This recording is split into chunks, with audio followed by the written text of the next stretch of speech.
Newly released U.S. intelligence files show how close the Soviet Union came to launching a nuclear attack during a NATO weapons exercise in 1980. The communist bloc put fighter bombers strapped with nuclear bombs on high alert in East Germany during the war scare prompted by a NATO exercise in Western Europe called Able Archer in November 19. Soviet leader Yuri Andropov made preparations for the immediate use of nuclear weapons, and forces were on 30-minute standby to destroy enemy targets in what was one of the tensest moments of the. It was previously known that Able Archer 83 caused panic in the Kremlin, but the new documents, which are included in a new edition of Foreign Relations of the United States released on Tuesday, show precise details of the Soviet. The volume documents the foreign policy decisions of Ronald Reagan's government and focuses on relations with the Soviet Union between January 1983 and March 1985. It also reveals the lack of information given to U.S. generals who were left mostly in the dark about the USSR's actions, and have since admitted they could have acted differently had they known the truth. Able Archer exercises were an annual event by NATO military forces that simulated conflict escalation towards a DEFCON 1 nuclear attack situation on the. But in 1983,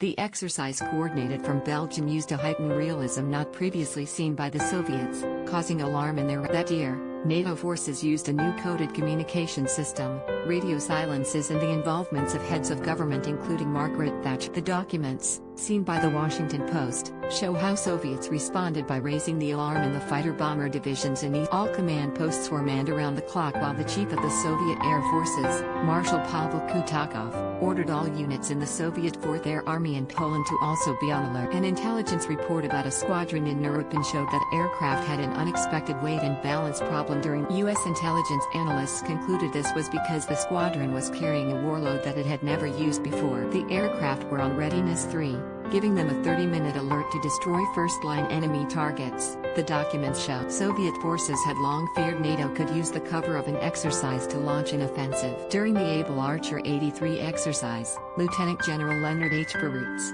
a top U.S. intelligence official, contacted his superiors over fears the Soviets were prepared. General Billy Minter, Commander-in-Chief of the U.S. Air Forces in Europe, asked if they should react, but Perroots initially said there was not enough. But Perroots became increasingly worried as more information came through about Soviet preparations. He later wrote, "If I had known then what I later found out, I am uncertain what advice I would have given." The new documents feature in the new edition of Foreign Relations of the United States, which covers dealings with the Soviet Union from January 1983 to March 1985. It includes a 1989 memorandum from Perroots, written at the end of his tour, to record his dissatisfaction with the handling of the war scare. Perroots died in 2017 and believed he made the right decision not to escalate force, but said he lacked full intelligence to make the call. Share this article. Share. After the exercise was over, he learned the full extent of the Soviet response, which included a stand-down of all air forces in the region, meaning a pause in routine flying and preparations for a potential. The stand-down was not picked up at the time by Western intelligence agencies. A 1990 report on the Soviet war scare by the President's Foreign Intelligence Advisory Board,